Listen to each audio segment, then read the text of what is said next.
Hello friends, स्वागत है आप सभी का रोहित स्टडी IQ चैनल पर।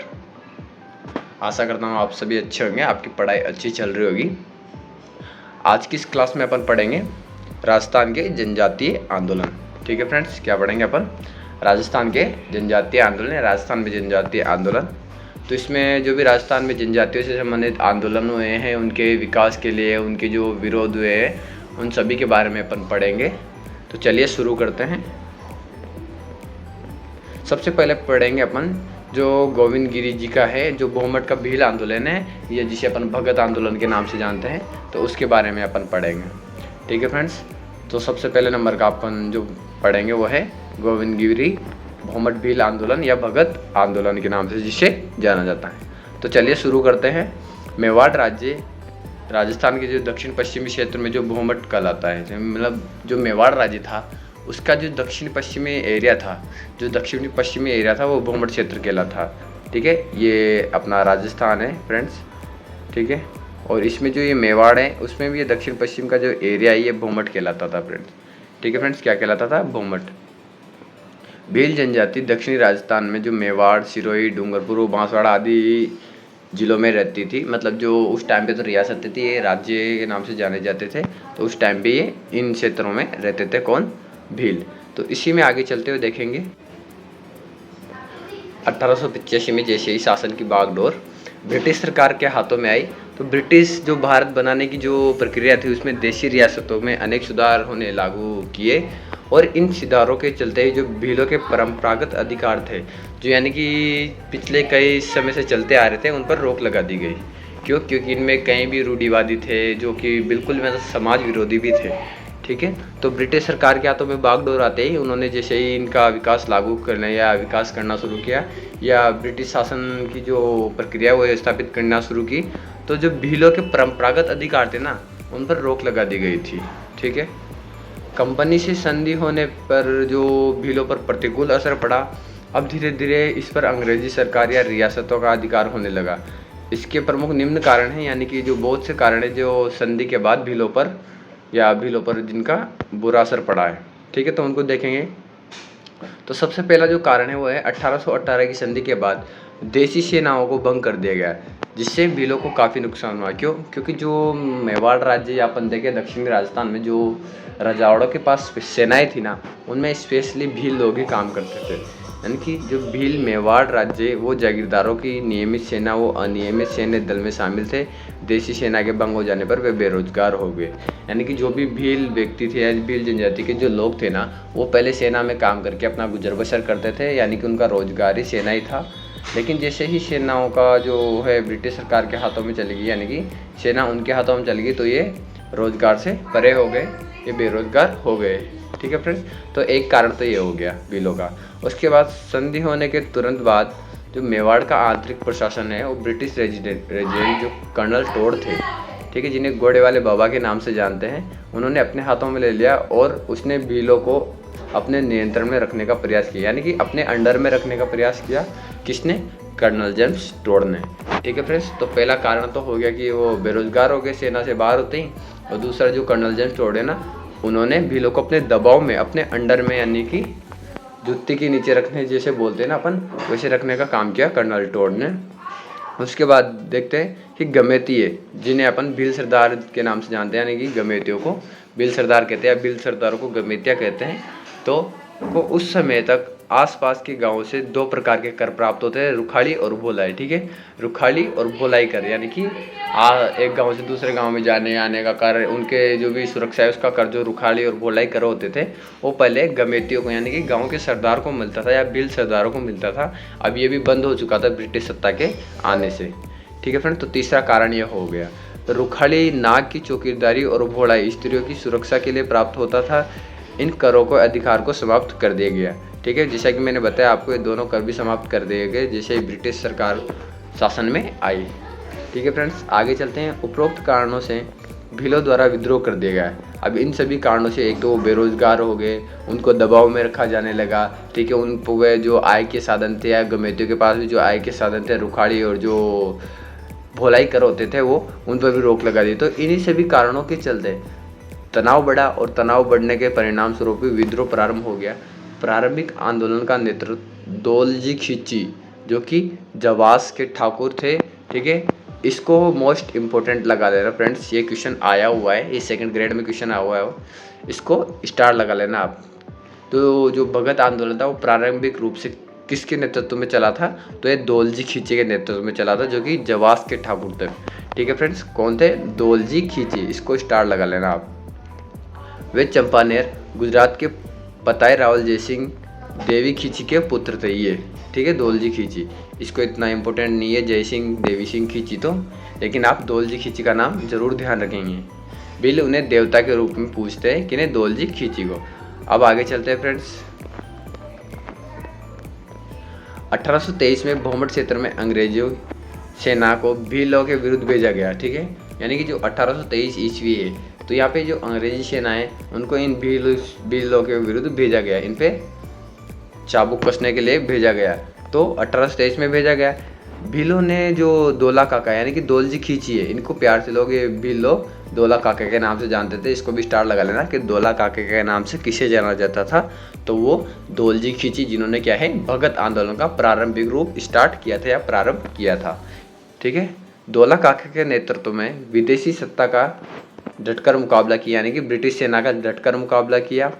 भीलों को दबाकर रखने के लिए भोमट क्षेत्र में 14 पुलिस थानों की स्थापना की गई।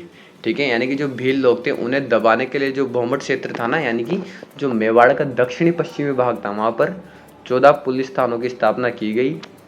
योजना अनुसार दोला काका ने नेतृत्व में एक ही रात में एक साथ सभी थानों पर भीलों ने आक्रमण कर दिया। अंततः अंग्रेज सैनिक हार कर भाग खड़े हुए। अंत में अंग्रेजों को दोला काका से संधि करनी पड़ी और भील विद्रोह का यह प्रथम विस्फोट था। ठीक है फ्रेंड्स, इसको समझने का प्रयास करेंगे अपन। तो इसमें देखेंगे कि जो मेवाड़ था, मेवाड़ का जो दक्षिणी पश्चिमी एरिया था, जिसे अपन भोमट के नाम से जानते थे फ्रेंड्स, इसको थोड़ा जूम कर लेता हूँ, मैं आपको समझा देता हूँ। ठीक है फ्रेंड्स, ये मेवाड़ है और मेवाड़ में जो दक्षिणी पश्चिमी एरिया है, जो दक्षिणी पश्चिमी क्षेत्र है जिसे अपन भोमट के नाम से जानते हैं, वो एक भील बाहुल्य क्षेत्र है। ठीक है, तो यहाँ पर इनको दबाव में रखने के लिए जो उस टाइम का जो इंग्लिश रेजिडेंट था वो था कर्नल टोड, तो उन्होंने यहाँ पर 14 पुलिस थानों की स्थापना कर रखी थी। ठीक है, भीलों को दबाव में रखने के लिए। लेकिन जो दोला काका थे, ठीक है फ्रेंड्स, कौन? दोला काका, तो इन्हीं के नेतृत्व में समस्त भीलों ने मिलकर एक ही रात में इन जो 14 थाने थे इन पर आक्रमण कर दिया और यहाँ से अंग्रेज भाग खड़े हुए। ठीक है, और जो भगत आंदोलन है ये उसी का पहला विस्फोट है। ठीक है फ्रेंड्स, पहला विस्फोट है। इन 14 थानों पर आक्रमण करा, अंग्रेज यहाँ से भाग खड़े और अंत में अंग्रेजों ने हार कर किससे? दोला काका के साथ में संधि करना सही समझे या संधि कर ली। ठीक है फ्रेंड्स, उसके बाद देखेंगे भील व गरासिया जनजाति एक उपद्रवी जनजाति थी, यानी कि ये उपद्रव मचाते थे। कौन? भील और गरासिया जनजाति, यानी कि अंग्रेजों के अनुसार। अतः इन जनजातियों पर निरंतर रखने के लिए यानी नियंत्रण रखने के लिए तथा उस क्षेत्र में शांति एवं व्यवस्था बनाए रखने के लिए 1841 ईस्वी में, ठीक है, ये मोस्ट इम्पोर्टेंट आ गया। अब यहाँ पे इसको स्टार करके लिख लेंगे आप। सन 1841 ईस्वी में MBC यानी कि मेवाड़ भील कोर का गठन किया गया तथा खेरवाड़ा को इसका मुख्य केंद्र बनाकर इसमें भील कोर का मुखिया दोला काका को बनाया गया। ठीक है फ्रेंड्स, इसमें मोस्ट इम्पोर्टेंट बात है ये, इसको मोस्ट करके स्टार करके लगा लेंगे आप। स्टार लिख, ये लो, मैं ही बना देता हूँ स्टार। तो 1841 जैसे ये विस्फोट हुआ ना, तो इसके परिणाम स्वरूप जो संधि हुई उसी के तहत जो भील और गरासिया उपद्रवी जनजाति थी ना, तो इन दोनों पर और यहाँ इन क्षेत्र में शांति व्यवस्था को बनाए रखने के लिए जो अंग्रेजी सरकार का जो दाव था वो क्या था कि इन्होंने 1841 ईस्वी में MBC यानी कि मेवाड़ भील कोर की स्थापना की। इसका मुख्यालय खेरवाड़ा में रखा और जो इसका जो मुख्य अधिकारी या जो इसका प्रमुख बनाया गया वो दोला काका को बनाया गया ताकि ये लोग संतुष्ट हो जाए। ठीक है, तो इन बातों का आप ध्यान रखेंगे, अच्छे से स्टार लगा के लिख लेंगे। उसके बाद देखते हैं अपन 19वीं शताब्दी में। 19वीं शताब्दी के उत्तरार्ध में भीलों की जीवन पद्धति बदल रही थी, उनकी बहुत सी कुरीतियाँ समाप्त हो रही थी, जैसे किसी स्त्री पर डायन होने का आरोप लगाकर उसे मार डालना। जो भीलों में जो कुरीतियाँ थी वो समाप्त हो रही थी क्योंकि ब्रिटिश विकास के परिणाम स्वरूप। ठीक है, इनमें डायन प्रथा भी स्पेशली प्रचलित थी। ठीक है, तो ये भी समाप्त होने लगी थी। भीलों में कुछ धर्म सुधारक एवं समाज सुधारक हुए जिनमें सूरजी भगत गोविंद गुरु के नाम से प्रसिद्ध हुई। इन दोनों को हम अच्छी तरह से ध्यान रखेंगे फ्रेंड्स, ये भी क्वेश्चन आ चुके हैं। और स्टार लगा लेंगे, इसको डबल स्टार लगा लेंगे। गोविंद गुरु जी के साथ में जो नाम आता है वो सूरजी भगत का आता है। ठीक है फ्रेंड्स, किनका नाम आता है? सूरजी भगत का। अपन स्पेशली देखें अभी तक जो भगत आंदोलन से जुड़े हुए मिले हैं तो कौन मिले हैं? एक तो इस शुरुआती तौर पर धोला काका, उसके बाद गोविंद गुरु जी और गोविंद गिरी या गोविंद गुरु के नाम से जानते हैं, और तीसरा सूरजी भगत। अभी तक 3 नाम देखने को मिल चुके हैं। ठीक है, तो इनको ध्यान रखेंगे। आगे चलते हैं। सूरजी भगत धार्मिक एवं सामाजिक सुधारकों का समर्थक थे। वह भीलों को हिंदू धर्म की परिधि में रखना चाहते थे। यानी कि जैसा कि अपन ने देखा है कि जब कंफर्टेबल फील नहीं करते लोग तो उन्होंने का जो अपन बोलते हैं ना माइंड बदल देते हैं, दिमाग बदल के उनका धर्म परिवर्तन करा देते हैं लोग। तो उसी के चलते जो सूरजी भगत है वो इनको भीलों को जो है हिंदू धर्म की परिधि में रखने का प्रयास कर रहे थे। क्योंकि लोग इनका धर्म परिवर्तित करके इन्हें दूसरे धर्म में ले जाने की कोशिश कर रहे थे। इसी भय था कि यदि ऐसा नहीं किया गया तो अन्य धर्मावलंबी यानी कि जो धर्म प्रचारक यानी धर्म परिवर्तन कराने वाले भीलों को अपने धर्म के दायरे में ले जाएंगे। ये सूरजी भगत की देन है कि भीलों को अपने हिंदू धर्म के दायरे में रखा इन्होंने। राजस्थान के वागड़ प्रदेश के भीलों के प्रथम उद्धारक के रूप में गोविंद गिरी ने एक आंदोलन चलाया। ठीक है, गोविंद गिरी जी ने एक आंदोलन चलाया और ये आंदोलन भगत आंदोलन या भौमट भील आंदोलन के नाम से जाना गया। ठीक है, तो इसमें इसको भी स्टार लगा लेंगे। पूछा जा सकता है कि गोविंद गिरी जी ने कौन सा आंदोलन चलाया, तो भगत आंदोलन, या भगत आंदोलन किसने चलाया, तो गोविंद गिरी जी ने। इसमें पूछ सकता है कि भौमट भील आंदोलन किसने चलाया, गोविंद गिरी जी ने। ठीक है फ्रेंड्स, आगे चलते हैं। इससे पहले 19वीं सदी में संत माऊ जी जो कि साबला गांव डूंगरपुर से संबंधित है और सूरजी भगत नामक संतों ने इस प्रकार का आंदोलन चलाया था। इससे पहले 1910 में भीलों के उद्धार के लिए लसाड़िया आंदोलन संत माऊ जी के द्वारा चलाया गया था। ठीक है फ्रेंड्स, किसके द्वारा? संत माऊ जी के द्वारा लसाड़िया आंदोलन चलाया गया था 1910 में भीलों के उद्धार के लिए। गोविंद गुरु का जन्म है वो 20 अक्टूबर 1858 को डूंगरपुर के बांसे गांव में हुआ। इसको भी स्टार लगा लेंगे। कहाँ पे होता? बांसे गांव में। ये क्वेश्चन भी आ चुका है फ्रेंड्स। ठीक है, कहाँ पे होता? तो बांसे गांव में एक बंजारा परिवार में हुआ है। इन तीनों बातों का आप ध्यान रखेंगे। बंजारा परिवार में, बांसे गांव, डूंगरपुर, 1858 ये जन्म तिथि। तो कोई इतनी ज़्यादा ध्यान नहीं रखनी है आपको, फिर भी आप याद रखना चाहे तो याद रख सकते हैं। तो डूंगरपुर के बांसे गांव में एक बंजारा परिवार में किनका? गोविंद गुरु जी का जन्म हुआ। गोविंद गुरु ने गांव के पुजारी की सहायता से अक्षर ज्ञान प्राप्त किया। यानी कि इनको जो ज्ञान मिला है वो कहाँ से मिला है? गांव के एक पुजारी थे, उनके थ्रू मिला है। गोविंद गुरु स्वामी दयानंद से उदयपुर मिले थे और उनकी प्रेरणा से जनजातियों की सेवा में लग गए। जो स्वामी दयानंद सरस्वती जी थे उन्हीं से मुलाकात के बाद या उन्हीं की प्रेरणा के स्वरूप स्वामी विवेकानंद जी स्वामी जो दयानंद सरस्वती जी थे उनसे के जो मिलने के बाद हैं जो गोविंद गिरी जी हैं या गोविंद गुरु जी है वो जनजातियों की सेवा में लग गए थे। उनके विचारों और उपदेशों से प्रभावित होकर 23 वर्ष की आयु में लोक सेवा की दीक्षा ले ली थी। ठीक है, यानी कि जनजातियों की लोक सेवा यानी कि समाज सेवा की दीक्षा ले ली थी इन्होंने मात्र 23 वर्ष की उम्र में। उन्होंने बांसिया गांव यानी कि जहाँ पर वो पैदा हुए वहाँ पर अपनी, यहाँ पर धूनी आएगा। ठीक है फ्रेंड्स, उन्होंने वहाँ पर अपनी धूनी और निशान स्थापित की। इसको इम्पोर्टेंट लगा लेना, क्या स्थापित किया था? धूनी और निशान, और भीलों को आध्यात्मिक शिक्षा देना प्रारंभ कर दिया था। ठीक है फ्रेंड्स, तो यहाँ पर जो ये गोविंद गुरु जी हैं इन्होंने दयानंद सरस्वती से प्रेरणा ली और अपने ही गांव जो बांसिया गांव डूंगरपुर है जहाँ पे इनका जन्म हुआ था 20 अक्टूबर 1858 को एक बंजारा परिवार में, तो वहीं पर इन्होंने अपनी धूनी और निशान स्थापित करके भीलों को आध्यात्मिक ज्ञान की ओर ले गए थे। गोविंद गुरु भीलों को एक सामाजिक समुदाय में संगठित करना चाहते थे। ठीक है, आगे चलते हैं। शासकों और सामंतों के द्वारा भीलों पर किए जाने वाले अत्याचारों एवं शोषण के विरुद्ध भीलों को संगठित करने तथा भीलों की सामाजिक कुरीतियों को दूर करने के लिए गोविंद गुरु जी ने सन 1883 ईस्वी में सिरोही में संप सभा का गठन किया। मोस्ट इम्पोर्टेंट है फ्रेंड्स। ठीक है, मोस्ट इम्पोर्टेंट है, इसको डबल या ट्रिपल स्टार करके लिख लेंगे आप। ठीक है, ये क्वेश्चन कई बार आ चुका है तो इसमें देखेंगे क्वेश्चन किस प्रकार आता है। सबसे पहले जो क्वेश्चन आएगा इसमें जिसमें फैक्ट आएगा तो संप सभा की स्थापना कब हुई? 1883 में हुई। कहाँ हुई? सिरोही में हुई। किसने की? गोविंद गुरु जी ने या गोविंद गिरी जी ने की। अब थोड़ा अच्छे लेवल का क्वेश्चन बनेगा, तो क्यों की, ठीक है, इसकी स्थापना क्यों की? एक तो भीलों को अत्याचारों और उनके शोषण से बचाना है, और उसी के साथ में जो सामाजिक कुरीतियाँ फैली हुई थी उनको दूर करना है, ठीक है। शोषण और अत्याचारों के विरुद्ध भीलों को संगठित करना है, यानी कि उनसे बचाना है, और इनकी जो सामाजिक कुरीतियाँ हैं उनको दूर करना है। 1883 संप सभा सिरोही गोविंद गिरी जी, इनको ध्यान रखेंगे, ठीक है। संप एक राजस्थानी शब्द है जिसका अर्थ होता है प्रेम, बंधुत्व, मेल मिलाप या पारस्परिक एकता, ठीक है। इसको भी ध्यान रखेंगे, इस बात को आप स्टार करके लिख ही लेंगे, ठीक है। गोविंद गुरु द्वारा निर्धारित नियमों का पालन करने वाले लोग भक्त की संज्ञा दी गई, यानी कि ये भक्त लोग कहलाए। जो भी गोविंद गिरी जी से या उनकी शिक्षा से संबंधित या उनका जो पालन करते थे ना, वे लोग भक्त कहलाए। संप सभा का ये अभियान आज भी भगत आंदोलन या भक्त आंदोलन के रूप में जाना जाता है, ठीक है। यहाँ पे भक्त नहीं तो भगत याद रख सकते हैं अपन। गोविंद गुरु ने संप सभा का प्रथम अधिवेशन, इसको स्टार लगा लेंगे फ्रेंड्स, ये क्वेश्चन भी आ चुका है, ठीक है फ्रेंड्स, ये क्वेश्चन भी आ चुका है, स्टार लगा लेंगे।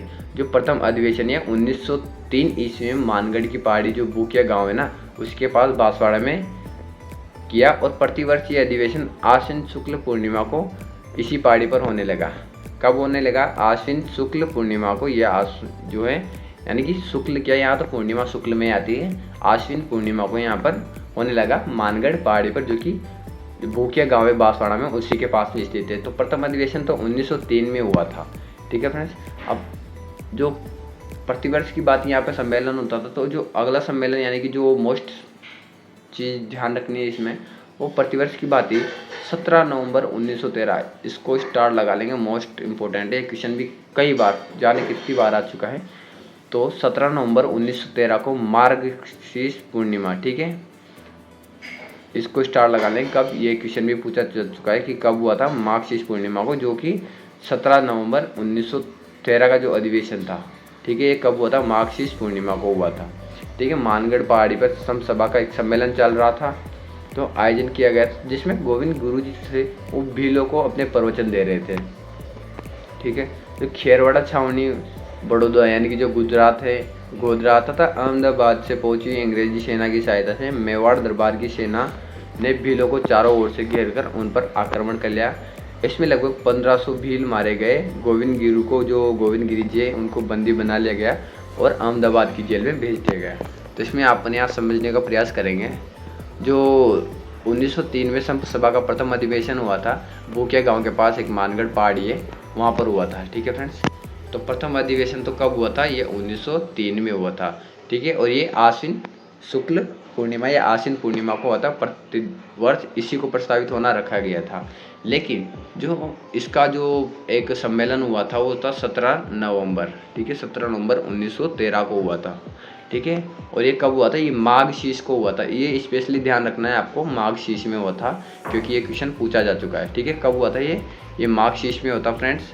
और माघशीर्ष में जो 17 नवंबर 1913 को ये सम्मेलन हो रहा था, जब गोविंद गिरी जी अपने जो प्रवचन है वो भीलों को दे रहे थे, तो उसी टाइम पे मेवाड़, अहमदाबाद, वडोदरा, इनकी सेनाओं ने भीलों को यहाँ पर मानगढ़ पहाड़ी पर चारों ओर से घेर लिया था और आक्रमण कर दिया था। तो इसी में है ना जो 1500 प्लस भील मारे गए थे, और यहीं पर गोविंद गिरी जी को बंदी बना लिया गया था, ठीक है फ्रेंड्स। और इन्हें अहमदाबाद की सेंट्रल जेल में भेज दिया गया था।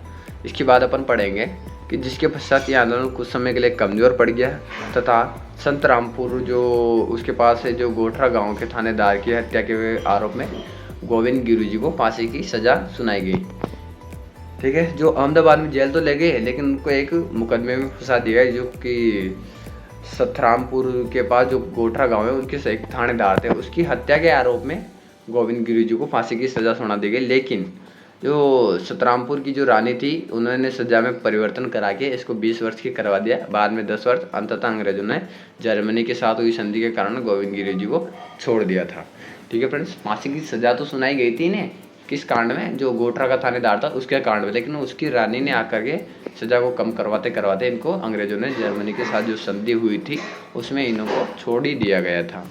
उसके बाद देखेंगे अपन, गोविंद गुरु गुजरात राज्य के जो कुंभोई गांव में जीवन व्यतीत करने लगे। अंतिम समय जो था वो यहाँ पे व्यतीत करने लगे, जहाँ पर इनकी मृत्यु के उपरांत अंतिम संस्कार किया गया। और वहीं पर इनकी धूनी स्थापित की गई, जहाँ पर आज भी प्रतिवर्ष मेला लगता है। ठीक है, जो शुरुआत में जो धूनी और निशान की स्थापना की गई थी गोविंद गिरी जी के द्वारा, तो वह जो स्वामी दयानंद सरस्वती जी थे उनके ही प्रेरणा स्वरूप अपने ही गांव, जहाँ पर इनका जन्म स्थान है यानी कि बासिया गांव डूंगरपुर में, इन्होंने धूनी और निशान की स्थापना की थी। लेकिन जो मृत्यु के उपरांत इनकी धूनी और जो स्थापित की गई वो कहाँ पे, वो कुंभोई गाँव गुजरात में स्थापित की गई। इतना इम्पोर्टेंट नहीं है, फिर भी आप ध्यान रखेंगे। ठीक है फ्रेंड्स, उसके बाद आता है अब एकी आंदोलन। ये भी मोस्ट इम्पोर्टेंट है, इसको भी स्टार करके आप अच्छे से याद रखेंगे। ठीक है फ्रेंड्स, एकी आंदोलन यानी कि मोतीलाल तेजावत। एकी आंदोलन मोतीलाल तेजावत यानी कि मोती, मोती कैसे हैं या कितने हैं, मोती एक ही है यानी कि हीरा एक ही है। कौन, मोती एक ही है। एकी आंदोलन का संबंध किससे है, तो मोतीलाल तेजावत से एकी आंदोलन का संबंध है। तो अब देखेंगे अपन इसमें, मोतीलाल तेजावत भीलों के एक प्रसिद्ध नेता थे। उनका जन्म 1887 ईस्वी में मेवाड़ रियासत के जो फलासिया जो तहसील है उसके कोलियारी गांव उदयपुर में हुआ था। ठीक है, एक ओसवाल परिवार में हुआ था। अब यहाँ पर दोनों को कंपैरिजन करेंगे। जो कि गोविंद गिरी जी का जन्म है वो कब हुआ था, वो 20 अक्टूबर कब 1858 को हुआ था। ठीक है फ्रेंड्स, वो कहाँ हुआ था, उनका डूंगरपुर के जो बासिया गाँव में, वहाँ हुआ था एक बंजारा परिवार में। ठीक है, लेकिन जो मोतीलाल तेजावत है उनका जन्म उदयपुर में तो हुआ, लेकिन कहाँ पे हुआ, जो कोलियारी गांव है उनका तो बासिया गांव में हुआ और इनका कोलियारी गांव में हुआ, और उनका बंजारा परिवार में हुआ और इनका ओसवाल परिवार में हुआ। तो मोतीलाल तेजावत का जन्म उदयपुर के कोलियारी गांव में एक ओसवाल परिवार में हुआ। मोतीलाल तेजावत के पिता का नाम नंदलाल था और माता का नाम केसरबाई था। ठीक है, केसरबाई तो क्वेश्चन आ चुका है, इसको ध्यान रखेंगे आप।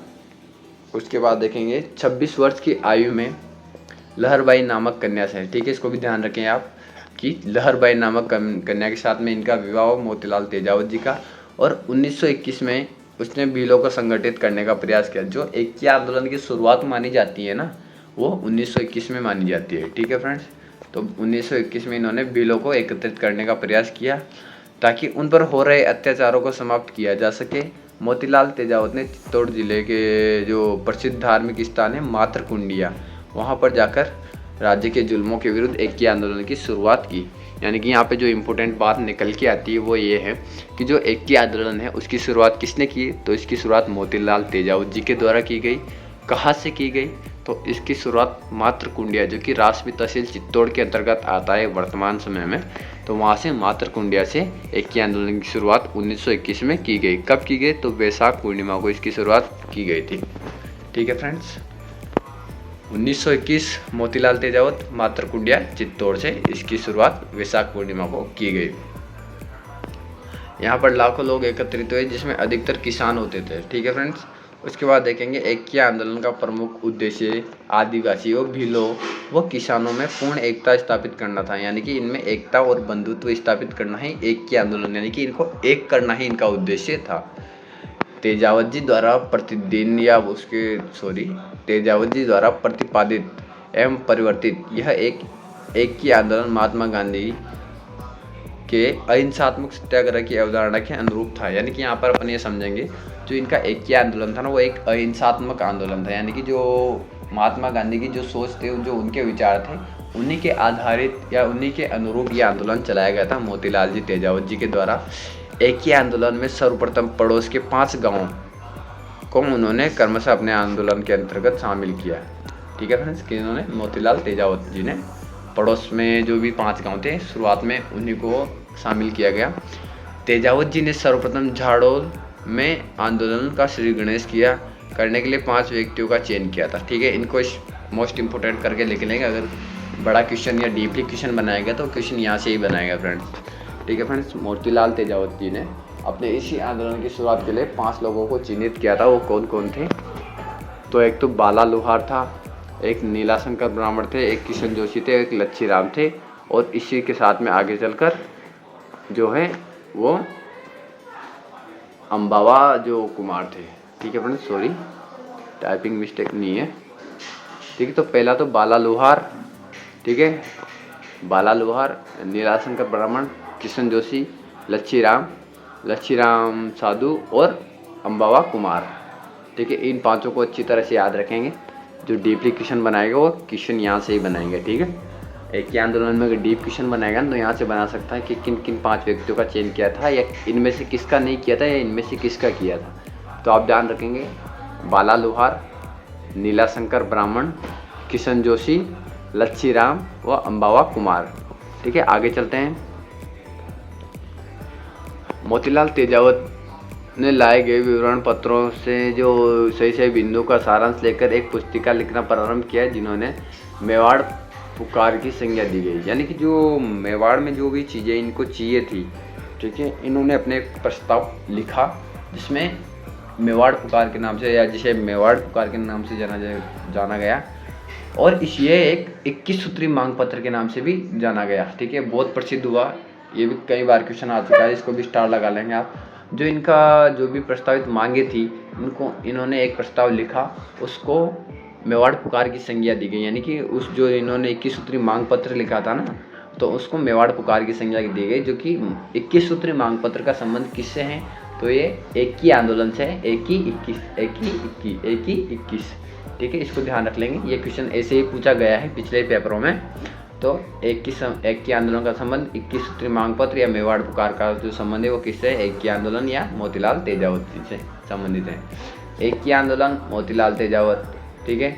21 सूत्री मांग पत्र, एक की आंदोलन मोतीलाल तेजावत, 21 सूत्री मांग पत्र, एक की आंदोलन, 21 सूत्री मांग पत्र, एक की आंदोलन, 21 सूत्री मांग पत्र मोतीलाल तेजावत, मेवाड़ पुकार मोतीलाल तेजावत, मेवाड़ पुकार मोतीलाल तेजावत, मेवाड़ पुकार 21 सूत्री आंदोलन, मेवाड़ पुकार 21 सूत्री आंदोलन, मेवाड़ पुकार 21 सूत्री आंदोलन और एक ही आंदोलन, ठीक है। आगे चलते हैं। मेवाड़ पुकार से महाराणा ने अनुचित लगान, लाग बाग तथा बेगार को से संबंधित मांगे तो तत्काल स्वीकार कर ली, किंतु वन संपदा के उपयोग, बेट बेगार तथा सुअरों के शिकार से संबंधित 3 मांगें स्वीकार नहीं की गई, ठीक है। इसको भी स्टार लगा लेंगे। अगर डीप क्वेश्चन बनाएगा तो यहाँ से क्वेश्चन बनाएगा फ्रेंड्स, ठीक है।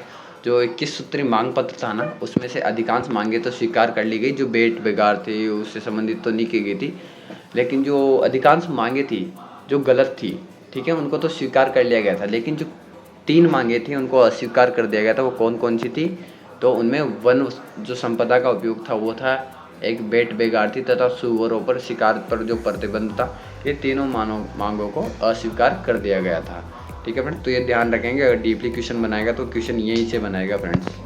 आगे चलते हैं। तेजावत जी की हत्या का जो घृणित प्रयास है, झाड़ोल के राजा ने कलाम खां सिपाही के सहयोग से किया। जो तेजावत जी की हत्या का प्रयास किया गया था वो झाड़ोल के जो राणा थे, उन्होंने अपने एक सिपाही कलाम खां के सहयोग से किया गया था।